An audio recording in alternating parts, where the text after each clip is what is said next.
dewa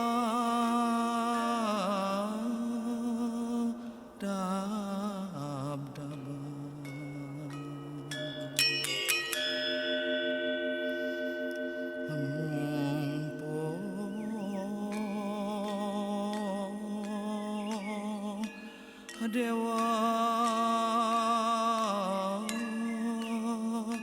kari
ale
The Ubud Writers and Readers Festival returns with the theme Mulat Sarira, self-reflection, which is a Balinese Hindu philosophy, a spiritual principle of examining our actions, thoughts and values to ultimately build the deepest sense of self-understanding, wisdom and interconnectedness in the pursuit of Dharma, the truth.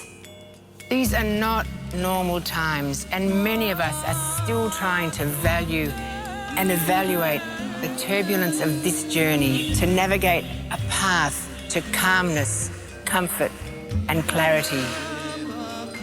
The festival will delve into self-reflection and beyond, into cultural introspection, human rights, animal rights, the environment, and to examine who we are, what unites and divides us, how we coexist on this planet, how we care for our planet.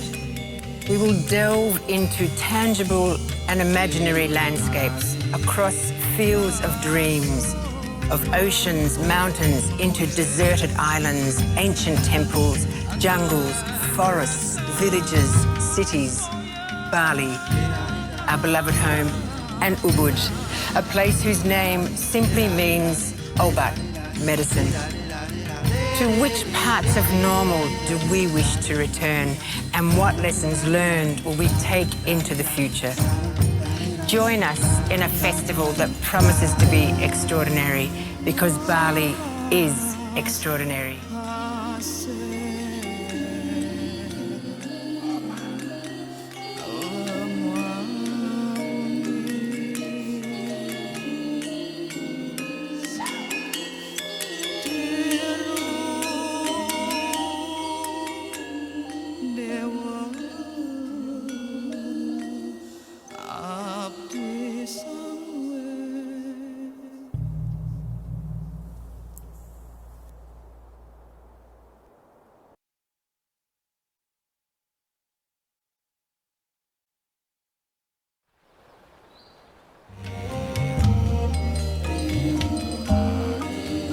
Join us in a festival that promises to be extraordinary, because Bali is extraordinary.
Selamat sore.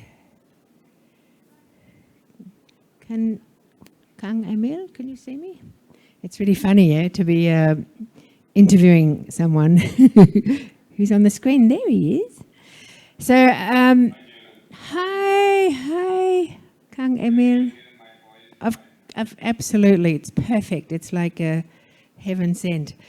So, I'm so excited to be interviewing you in the Ubud Writers and Readers Festival. And I shouldn't take my glasses off. This is the last session of the festival that has been running from 8 until 17 today. So this is the final event, and for me, one of the most exciting. So first of all, I'll introduce you to our guests. So we have some people in the audience here, and of course, otherwise we have online guests. So let me tell them all about you. So here we have Ridwan Kamil, who is the 15th governor of West Java, the most populous province in Indonesia. He's an Indonesian architect who from 2013 to 2018 was the mayor of Bandung, and as I already mentioned, now the 15th governor. We are showing a few images here as well, just to show you who we're about to meet. As an architect, he has designed iconic structures in Indonesia and other countries in Asia with his Urbane architectural firm. That's the name of the firm, Urbane. And has also been a lecturer at the Department of Architecture at the Bandung Institute of Technology. He's passionate about sustainable development, urban spaces, and the well-being of his community. Ridwan Kamil is considered one of Indonesia's most visionary governors, and he believes that cities are for people to enjoy. Welcome, Kang Emil. Now, I thought for our overseas guests that I should explain that Kang is the Sundanese kind of version of, kind of like bro, actually, isn't it? Well, it's like bli, yeah? So, I mean, I love that about Indonesia because all the different regions have different terms of address. So, it's not just Bapak, but yeah, Bali Bli for Sundanese, Kang. And so, yeah, we call him Kang Emil. So I just thought I'd better explain that for our international guests, because we just call everybody by their name in Australia, or maybe Mr. It's a bit more exotic here, isn't it? So let's start off, Kang Emil, with your architecture background. Can you tell us a bit about that? Where did you study, and what it is that you really love about architecture? And of course, you're born in Bandung, which is a place, I don't know how many of you have been there, but it has the most extraordinary, I guess, Art Deco architecture. So please tell us a bit about your background. Yeah, thank you, Ibu Janet. Hi everybody, my name is Ridwan Kamil. I'm now the governor of West Java. I have so many background actually.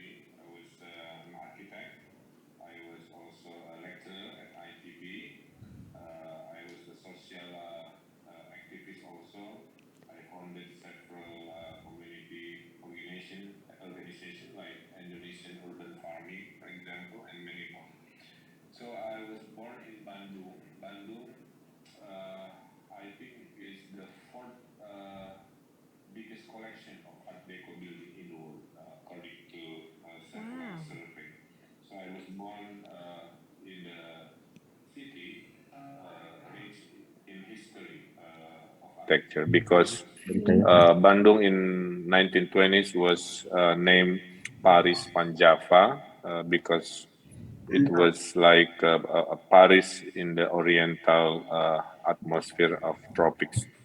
Uh, I went study architecture at Institut Teknologi Bandung. Bandung Institute of Technology is the leading university for engineering and architecture.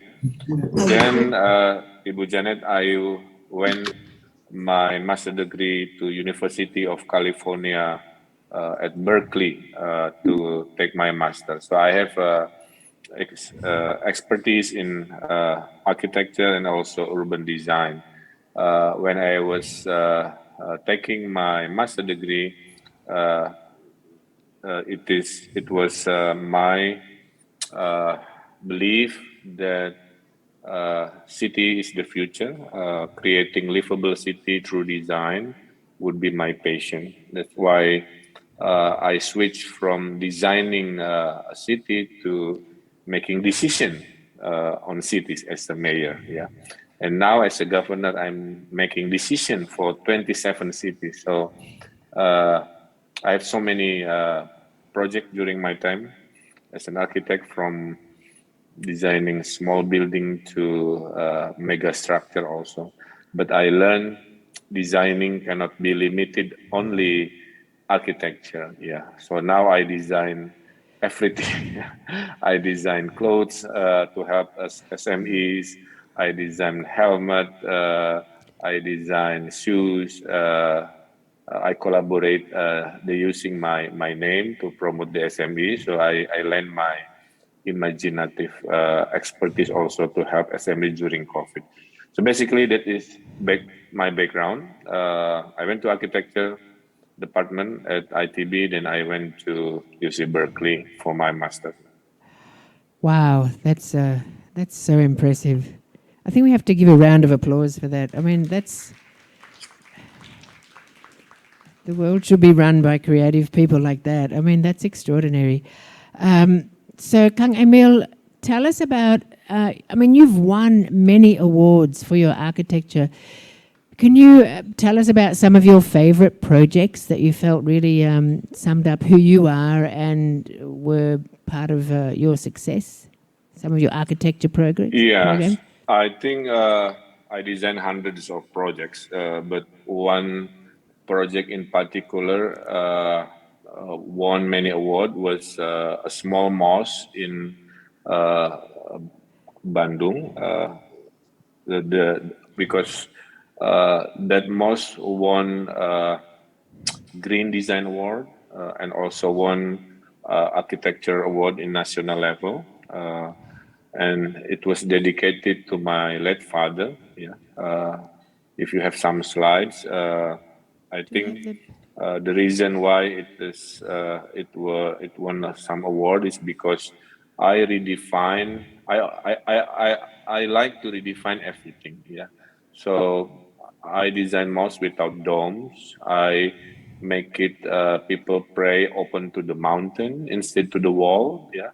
So creating a very poetic experience, because I think architecture is also an art to play with lights. So you can imagine if you're Muslim praying on that mosque, you are facing to the mountains. Yeah. So you pray in the morning will be different when you pray during afternoon or nighttime. So every time changes of months, years, creating totally different experience. So I think that's the beauty of architecture. So I think Al Irsad Mosque would be one of my favorite project, Bu Janet. The second project that I love most is the town square of Bandung. Maybe your assistant can upload Alun-Alun Bandung, because the Alun-Alun Bandung recreates the new definition of public space. Yeah. Before it was fenced, you can imagine. The reason I became a mayor, I was an angry citizen. I didn't see people walking, yeah, like in Ubud or in Europe. Parents bring happiness to the shopping mall, Bu Janet.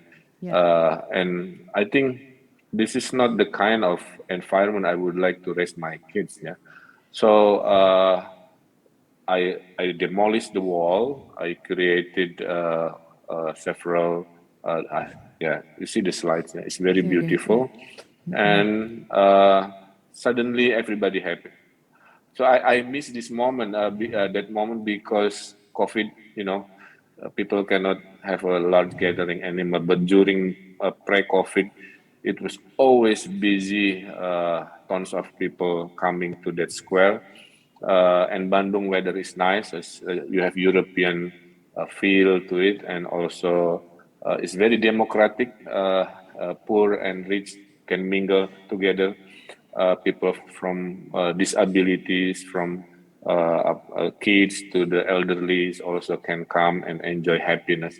So I call it happiness project. One of the implementation is this town square, and uh, what you see here, Bu Janet, one of the most, why I like most, because I remember I was walking one night and suddenly one lady approached me and asked like this, Pak Ridwan, I would like to thank you for designing many parks, including this alun-alun. Before I have to bring my kid to shopping mall for happiness, Pak Ridwan. For the first 2 weeks, it's okay. I have money, but the remaining 2 weeks, we didn't have money, so my kid were not happy. But now they don't want to go to shopping mall. They just want to hop and off to many parks that you are designed. We bring food, so we didn't have to pay. Now my kids are happy and we save money. So Bu Janet, never underestimate the power of public space in Indonesian context because it creates happiness, but also it saves money for people in the poor side of the society. So I think there are two projects that I will bring to my memory. That's a really good quote, isn't it? That needs to go out on Twitter, I think. That needs to be viral. So, Kang Emil, like you are from Bandung. How much do you feel that the extraordinary architecture of Bandung has shaped your whole approach to architecture? Because when I was there recently, it's a really beautiful place. Do you feel that growing up in this beauty and this extraordinary architecture really created this love that you have for buildings, but also public spaces? Yeah, I think we are what we are coming from, right? So I think I'm lucky to be born in the city that are rich with architectural styles. Uh, we call it like architectural laboratory, yeah, Bandung. At least we have 4 to 5 different style. We have Art Deco style, Bu Janet. We have neoclassic style, like White House kind of style. We have internationalism style, like Savoy Homan Hotel. We have what we call hybrid architecture, combining colonial with Western kind of architecture. So many design happening on that town. So it affects my perception also. And I think uh, one thing I always invest to architecture is traveling, Bu Janet. That's why I travel many times every year when I was an architect to learn, to study the history, and so many things now in Bandung uh, change because of this important experience that I have in my life. For example, if you walk the main street of Bandung, Jalan Dago, Bu Janet, instead you find like a hall of fame, yeah, names of celebrity printed on the sidewalk. In Jalan Dago, I put quotes.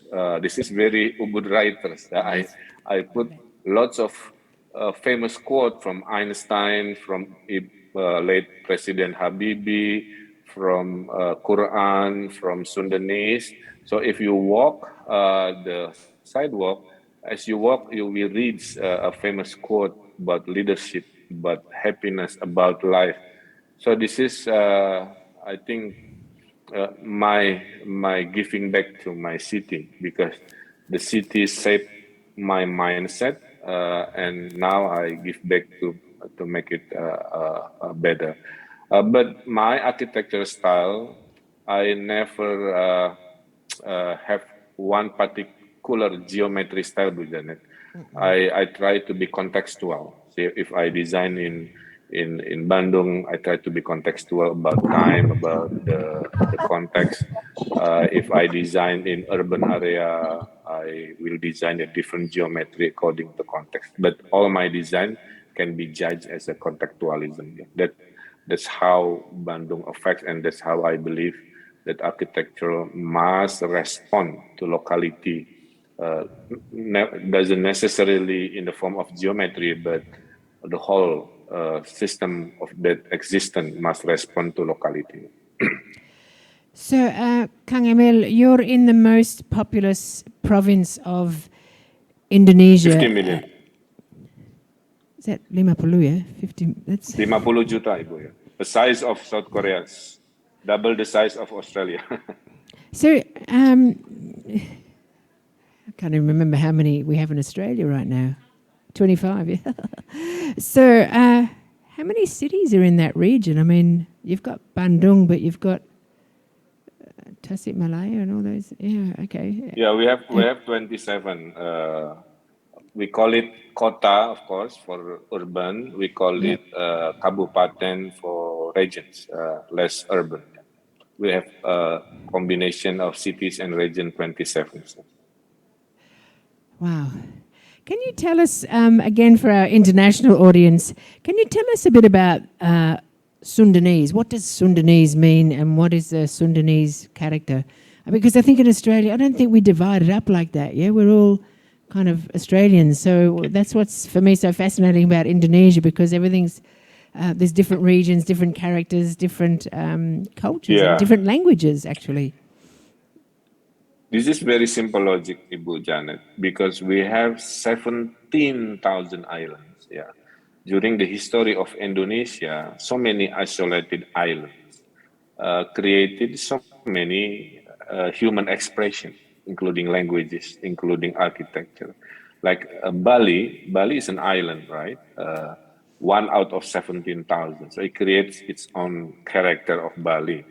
So I think Sundanese is a label to the tribe, the people on the western side of Java.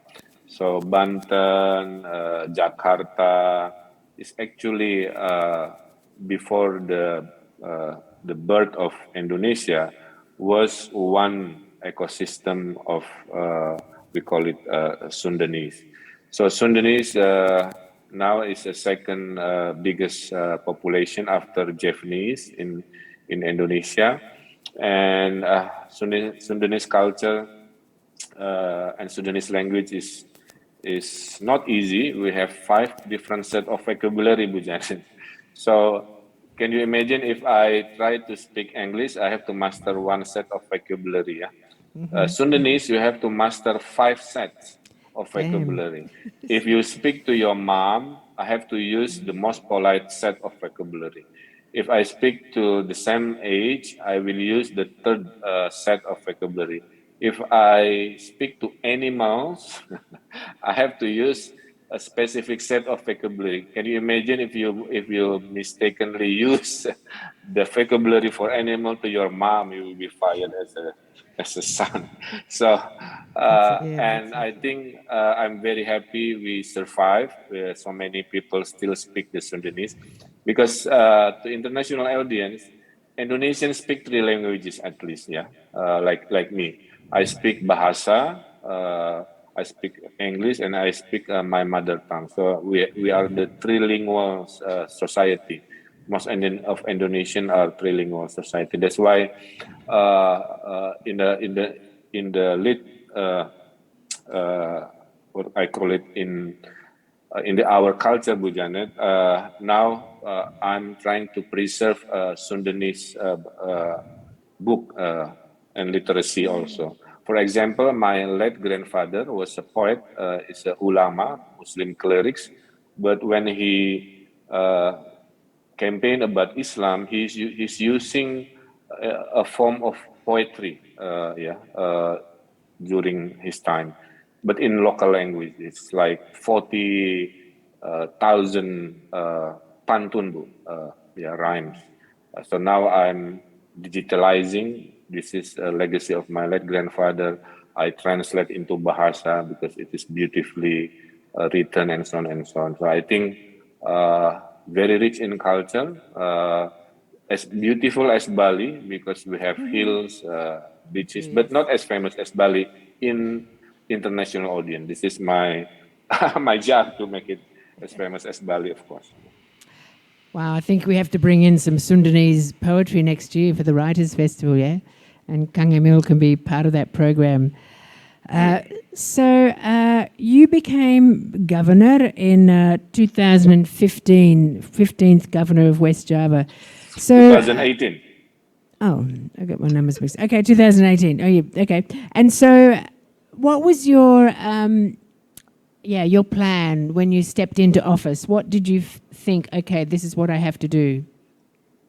Yeah, I think the developed nation has three categories, Bu Janet. Number one, strong economic infrastructure.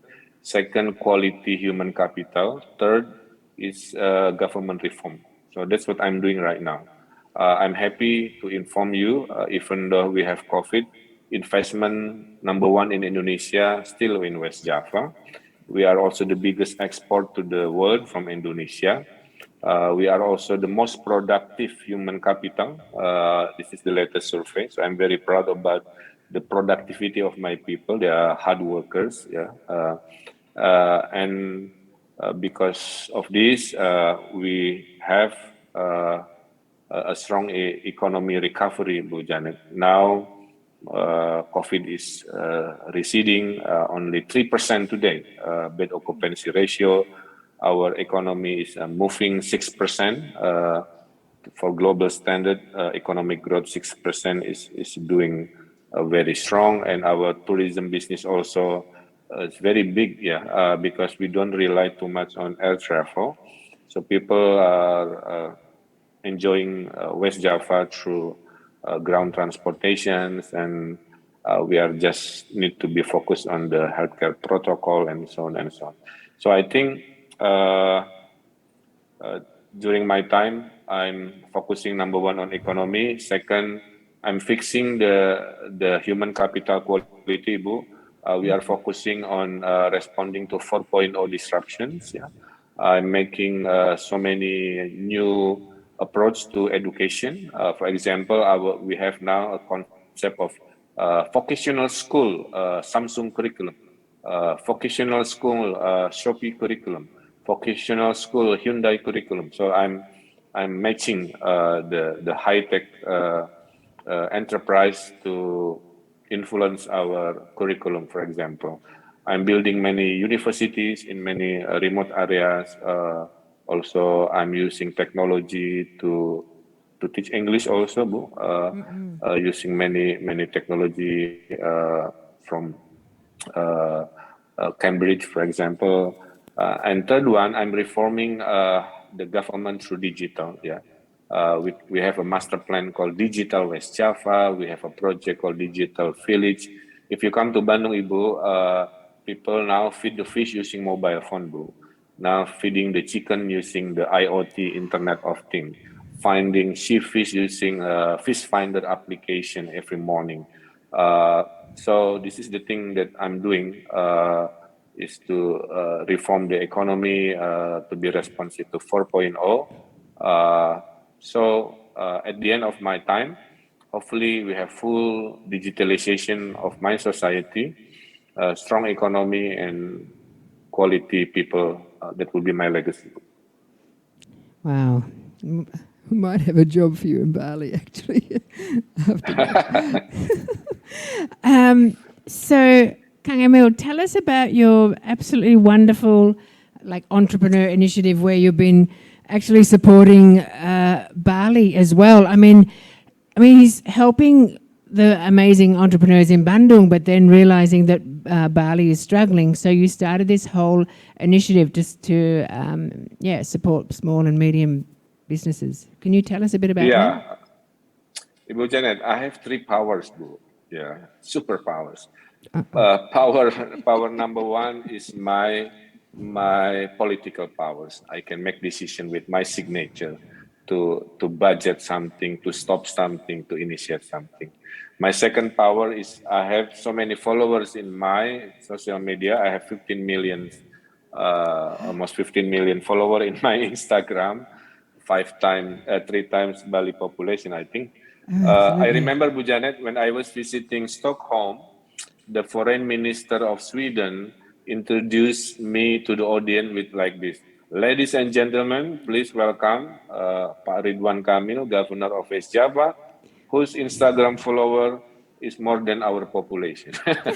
Because Sweden is only 10 million. My followers, if name a country, as 15 million. So I'm helping with my political power, I'm helping with my marketing power through my social media, and I'm helping with my skill power, Bu. So I help 20 brands. They are asking my design, use my name to be labeled on their product, and they sell very fast now. That's why there are SMEs from shoes, from jeans, from helmet, yeah, but all in sustainable way, yeah. Recycling plastic now becoming blue jeans, for example, and so on and so on. So beyond helping my community, I see Bali needs some assistance because Bali economy rely heavily on air travel, while our tourism already recovered because we are strong in regional tourists, for example. So I created a program called Beli Bali or Buy Bali Products. Yeah. So now it's almost more than 1 billion rupiah. I'm campaigning to my people. Hey, let's help a Bali product buy from West Java using Bali product. The reason why I do that also, Bu Janet, because when I visited Bali last year, I just learned that there are 10,000 my people, West Java people, working in Balinese handicraft industry.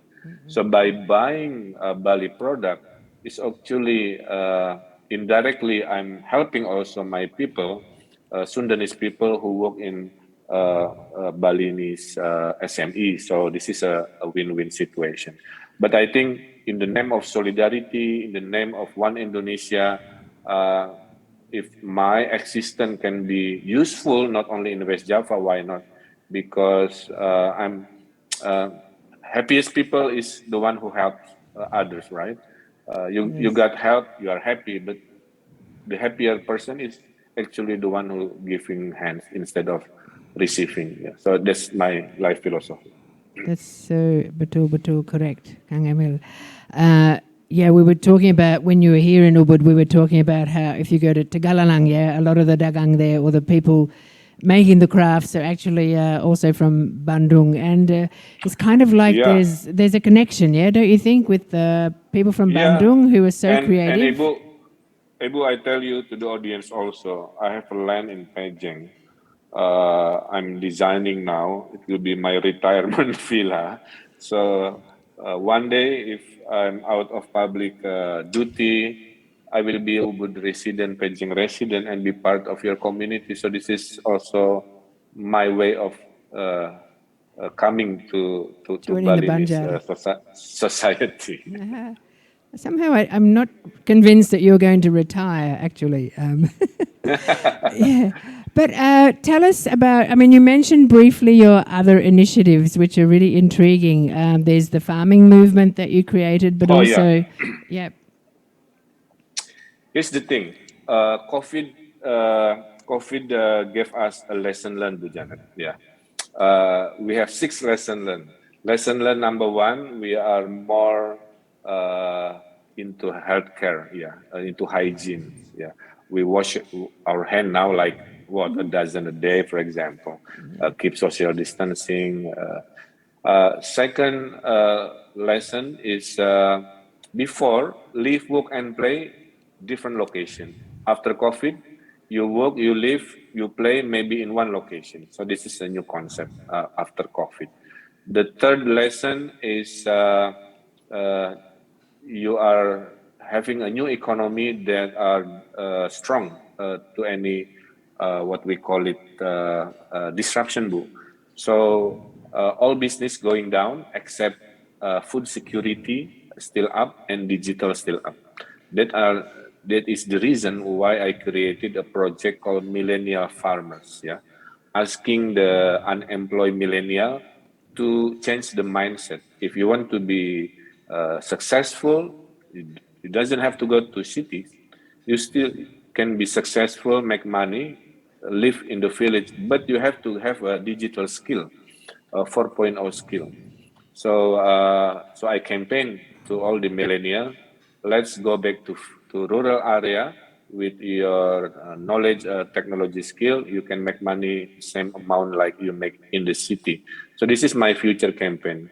Tinggal di desa, rezeki kota, bisnis mendunia. Kira-kira begitu. You live in the rural, you make money like in the city, and you can global business through technology. So this is a lesson learned from COVID that I translate into the new vision. Yeah, that the future doesn't always reside in the city, maybe somewhere as long as you have access of technology. So that's the some of the lesson learned coming from COVID, and also another lesson from COVID. People helping one another is very strong. So the best value of Indonesian is generosity. The latest survey 2021, I'm very happy to inform you, that the most generous society in the world happen to be Indonesian people. We are very easy to have a giving to someone, even though we are not have enough, but we are giving something to help. So I think that's a beautiful thing. I think that's the best accolade any country could have. I think for me, that's fantastic. I'll ask if anybody in the audience has any questions. I mean, we'll keep chatting in the meantime. There's a question over there. Microphone going around.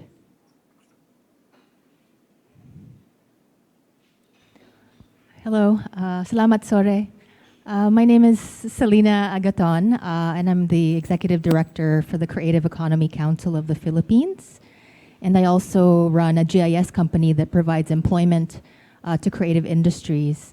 My question is regarding creative industries, since West Java is such a hub for creatives, and usually internationally, creatives are the last to be funded by government. I'm interested in what models you have adapted in your community to provide funding to the community, and as well as the pandemic, where we know that historically many artists are not registered with government because of perceptions or misperceptions on taxation.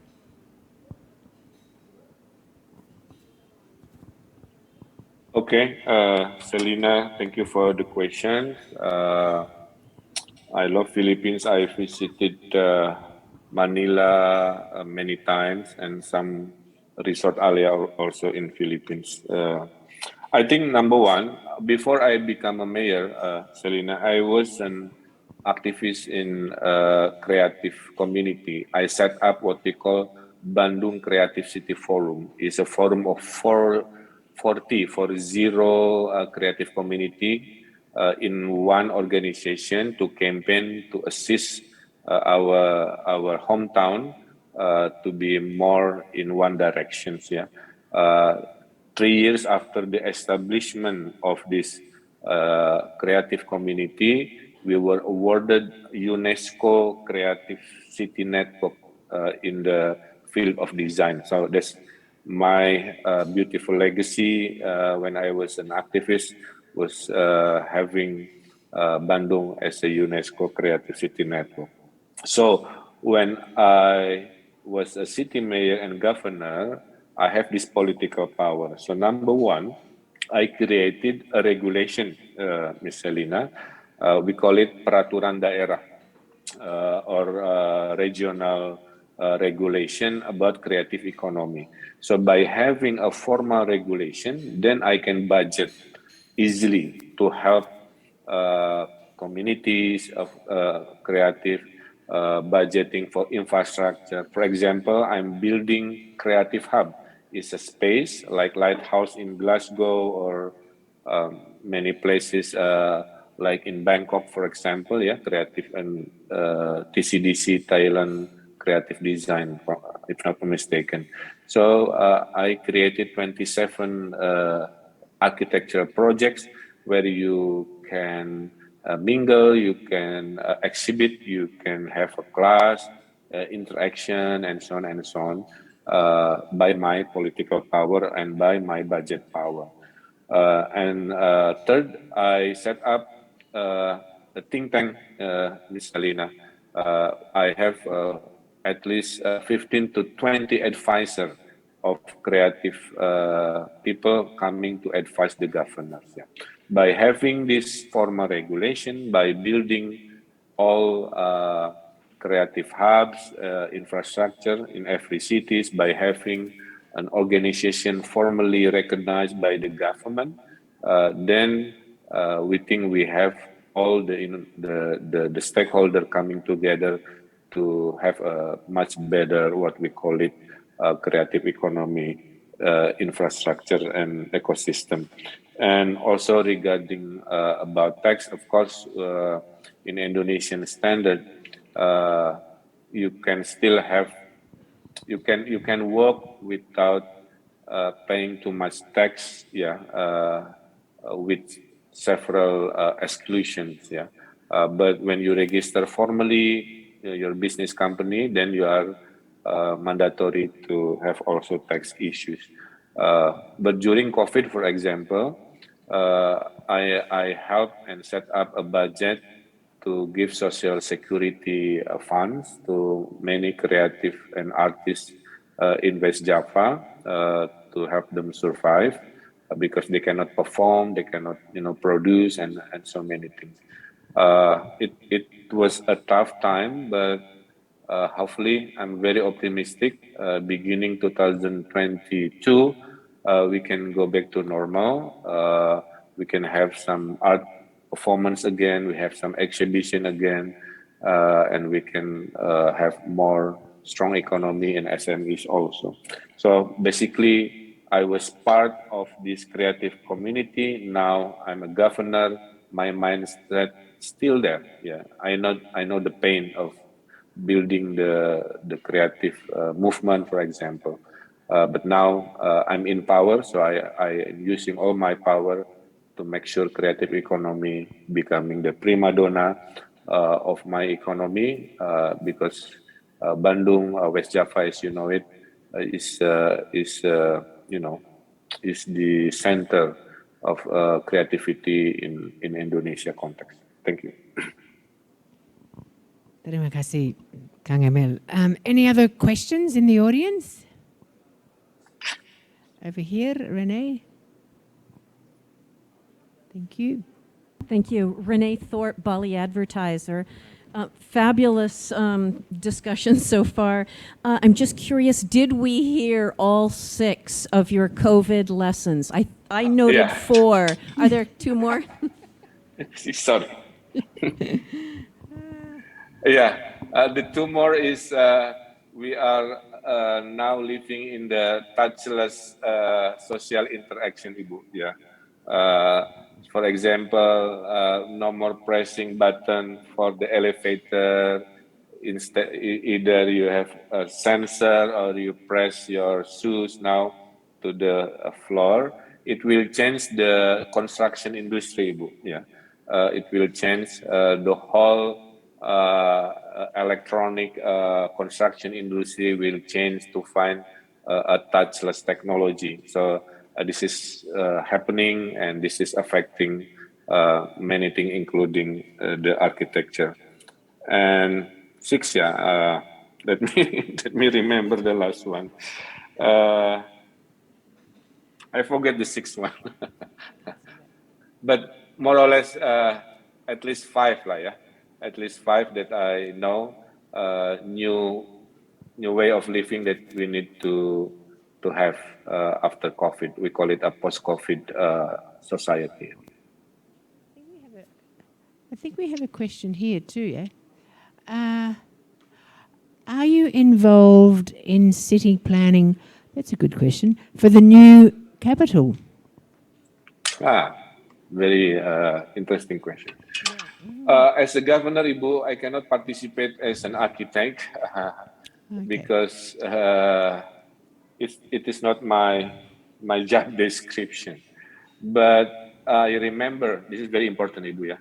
I remember I was teaching urban design. So I learned the mistake of many capital city, Ibu, of the world. It was part of my study. Brasilia was a failure from architectural point of view. It's just nice from the aerial side, but when you walk, because the building are too great, the distance and so on and so on.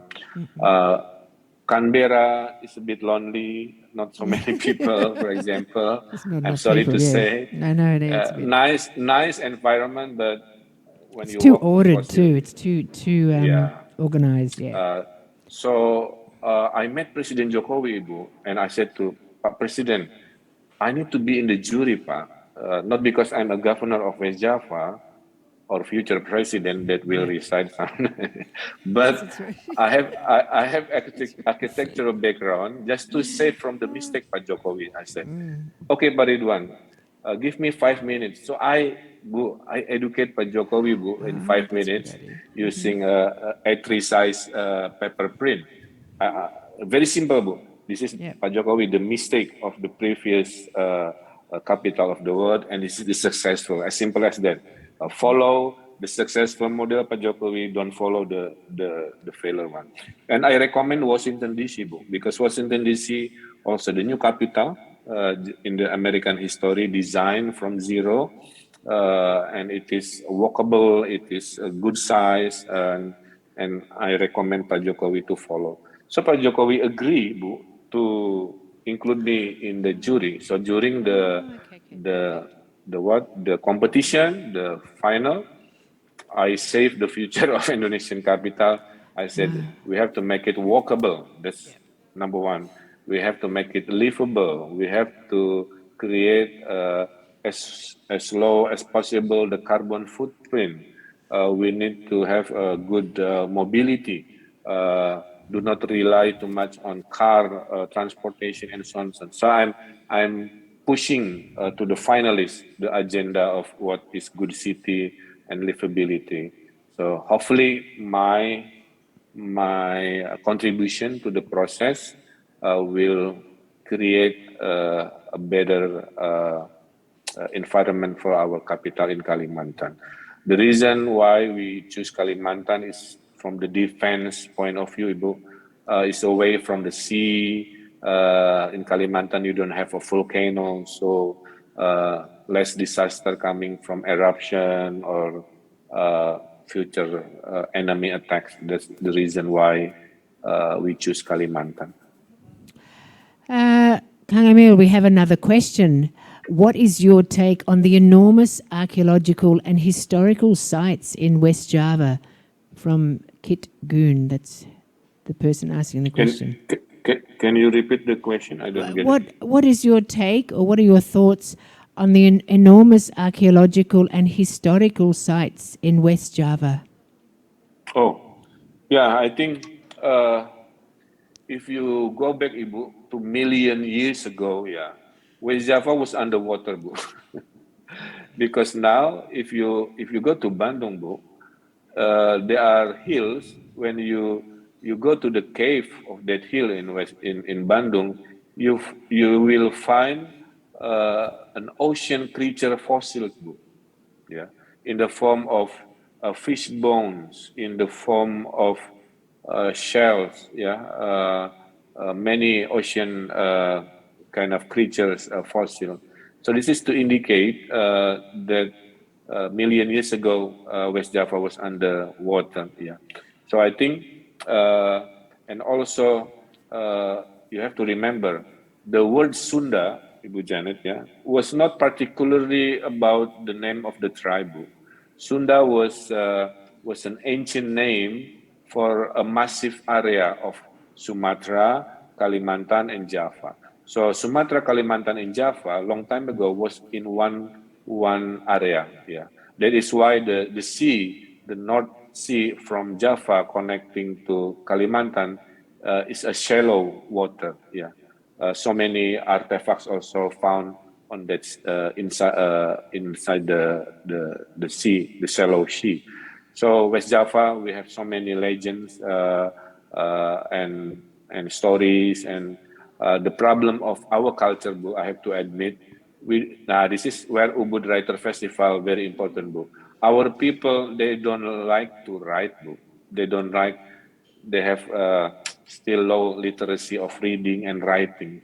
So when I try to search the history of my tribe, it's very difficult to find. So I think I'm fully support Ubud Writer Festival in any form to create an awareness that recording your history, your activity, your creativity is very important. And again, we hope we can find more evidence about my past, our culture past in West Java, with so many archaeological sites that's now still happening, yeah, including to the fossil, the ocean fossil that happen to be on the mountain top. Yeah. Another question. What have you personally learned through this COVID time? I mean, you know, when I met you quite recently, you talked about having to maintain optimum health just to keep your immune system fully charged. Agree. So I think so many lessons learned besides the 5 points that I remember. Number one is about leadership, Bu. Yeah. During the panic time, the emergency time, so many ministry and people making a conflicting decision. So after Pak Luhut came to become the organizer, the number one, then it's a bit better. So now one take I will have when we will have another disruption, strong leadership is always number one. Second, data, Bu. Good data, good decision. Bad data, bad decision. No data, no decision. Up until now, the data business is still a mess, in my opinion. So we are hoping lesson learned from COVID. We need to fix our database of everything, including the data of poor people, the data of many things. The third lesson from COVID, Bu, is we learn our ratio of service is not enough. Yeah. In order to serve 50 million people, I need to build 25 new hospitals.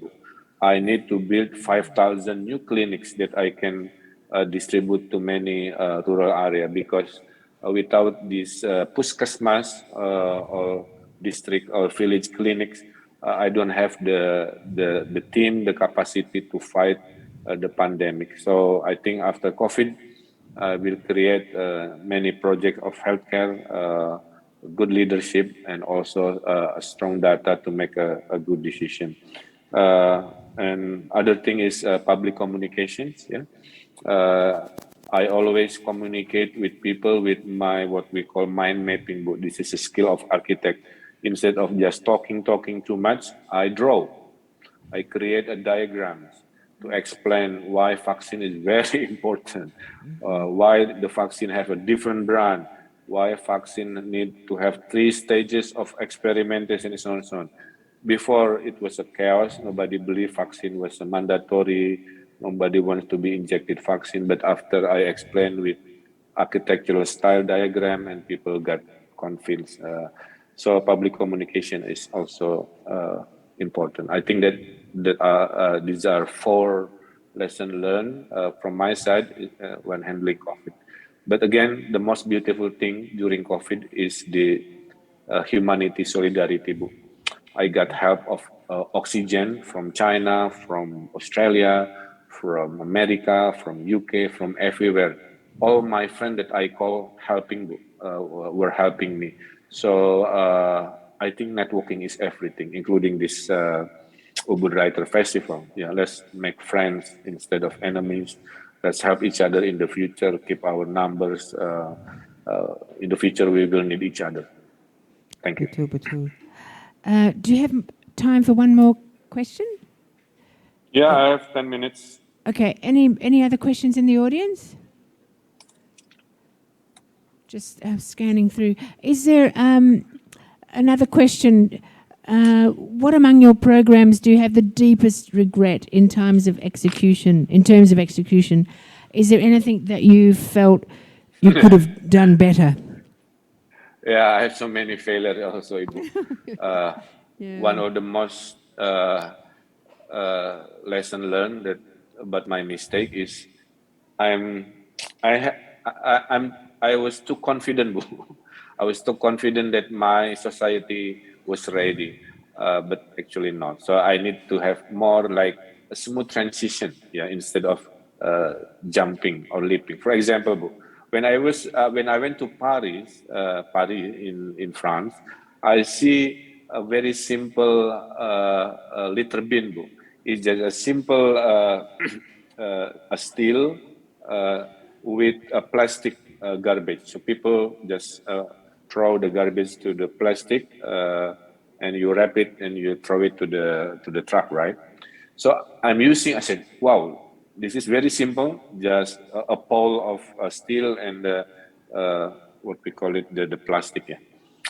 So when I returned as a mayor, I created in every corner of Bandung, but it was a failure because people stole the steel, people break the plastic, and at the end, it's not.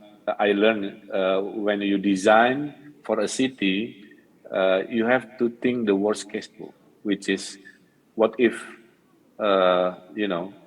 some criminal steal your property, or what if your project is broken by something, and so on and so on. So now I changed my design mindset, Bu. Every time I design for an urban or a city, I try to be very big. I try to be double the strong of what I have in mind. Yeah. So this is one of the failure that I take also as a leader when I make decision about my city. Any question? There's a question about the Patani Millennial Program, and maybe how is it going to work? Maybe that's another project that needs a bit of attention. Yeah. Yeah. So I think this is the millennial farmers is basically trying to change the mindset of the urban young generation to go back to rural, but make money like in the city. There are always three questions, Ibu. Pak Gubernur, I love to be millennial farmer, but I don't have the land. Okay, so one problem, and I fix it by leasing the government land to this group of young people. That's one solved. Pak Gubernur, okay, I have the land, but I don't have money, Pak Gubernur, as capital to start. Okay, then I have a bank, Bu, called Bank BJB, my regional bank. So I lend money, but they are not bankable. So I created a credit to lend money as a group. Yeah, problem solved. Pak Gubernur, okay, we have land from you, we have money from you. We are having difficulties to sell. Then I have a company, Bu, as an off-taker to buy the end product. So I'm very optimistic our millennial farmer will be successful. By the month of February next year, I will have a graduation day. I make it a gimmick, yeah, a graduation day for 1,000 millennial farmer who are successful in executing this concept, yeah. Live in the rural area, producing food, using technology, using 4.0, and become the model that after COVID, actually living in rural is away from disease, yeah, from problems, yeah, but with digital skill is still be connected to the world, selling your product from rural area. So I think that is the concept of what we call millennial farmers or petani millennial. Some are now producing in the fish farming, some in agriculture, planting, some are in the what we call it livestock, yeah, like chicken or cow and many things. But I told them, look, you can do any business, but food combined with digital, that's the future. Yeah. Agree. And COVID profit. Yeah. One more question before we sign off. Over here, microphone please, from our audience. Hello, Pak. You went from being an architect to an activist to an angry constituent to the mayor and now obviously an inspirational governor. What next? I told him there's a job in Bali. Yeah, well, I was going to suggest that could be a job in Bali, but maybe he's got a bigger plan. Yeah, currently I'm always in the top 5 for presidential candidate for 2024. Wow. As you know, you didn't tell us that. Wow. Pak Jokowi, according to our law, will finish his second term, and according to our constitution in Indonesian politics, only 2 terms to serve. Yeah, so 2024 open for anybody, and I'm not sure because I'm an independent, Bu. Yeah, so in Indonesian politics, Bu, you can be a leader from a member of political party, or you can become a leader independent, supported by independent, but it's very difficult. I'm the third type. I'm independent, but nominated by party. So I'm still looking which is the best one. For me, I still have 1 term to continue my time as a governor of West Java to serve 50 million. Yeah, or if God give me some destiny, I don't know, could be a national leader also is part of the option. So let's see what happens in next coming 2 years. I will let you know. You've got our vote, actually. And especially because you're supportive of literature and the Ubud Writers and Readers Festival. Thank you very much. Yeah, well, look, it's been a wonderful, wonderful chat. I'm sure the audience agrees. It's been quite inspirational, and I think, West And Java... congratulations, Ibu. Congratulations, the border is opening, Ibu, yeah? Yeah, it's so exciting. For tourists, yeah. Yeah. There's this wonderful sense of optimism in Bali right now, actually, that things are about to get better, and maybe by Christmas time we'll start to see more visitors come to town, and it's certainly been an interesting time. And as you know, our theme this year is self-reflection, so that's certainly been what we have all been doing. But terima kasih banyak, Kang Emil, and thank you for giving us your time. I know you're a very, very busy man, and our audiences love meeting you, and we look forward to seeing you in Bali, back in Pejeng, where we can have a cup of tea together and chat about life. So, terima kasih banyak. Ibu, I'm a Pejeng resident who happen to be a governor of West Java. That's how you put it.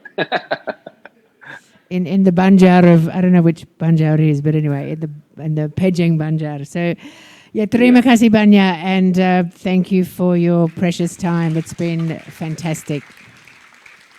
We see you in Bali, and thank you for supporting Bali as well. We need kind people like you. So thank you, everybody. This is the last session of the festival, and what an interesting time it's been. I mean, this is perhaps the last festival that we will see like this, a hybrid festival. Next year we hope to combine a bit more of an audience, bring it back to what it was. But of course we will be taking on board some of the online aspects. So thank you all. I mean, we want to thank our sponsors, but I personally want to thank our audience because you help us survive. And of course, thanks to all the team here. We have the staff here, we have the volunteers, the cameraman over there, the whole sound team up the back there from Antida. Yoo-hoo! This is the festival is the sum of many parts, and it's great to see familiar faces. My daughter's there too, and Eka and Santi there. And my husband's in the back there too. Look, there's my husband. So family here, good friends. So terima kasih. And don't forget tonight we have a fantastic program next door. Lots of music, a little bit of karaoke. And again, please support all those vendors with their food stalls. My son even is selling marlin satay. So that's my son. Yeah. So thank you. I think there's food and drinks over here, and yay, we did it, and we'll see you all again next year in October. Thank you. Terima kasih banyak. Yoo-hoo! Last session. Office. You can join the conversation on social media with hashtag UWRF21. Would you like to share your feedback? Please let us know through the audience survey. Ubud Writers and Readers Festival would not be possible without the support of our generous partners and sponsors. Founder Yayasan Mudraswari Saraswati, presented by Badan Pengembangan dan Pembinaan Bahasa, Kementerian Pendidikan, Kebudayaan, Riset, dan Teknologi. Supported by Wonderful Indonesia, Kementerian Pariwisata dan Ekonomi Kreatif, Platinum Partner, Planet Wheeler, Gold Partners, Australian Embassy Jakarta, Embassy of the United States, Casa Luna. Silver Partners, Budaya Saya, Indus Restaurant, Honeymoon Guest House, Sachi. Bronze Partners, Kompasiana, Mud Literary Club. Media Partners, Now Bali, Now Jakarta, Harian Kompas, Harper's Bazaar Indonesia, Cosmopolitan Indonesia, Hard Rock FM Jakarta.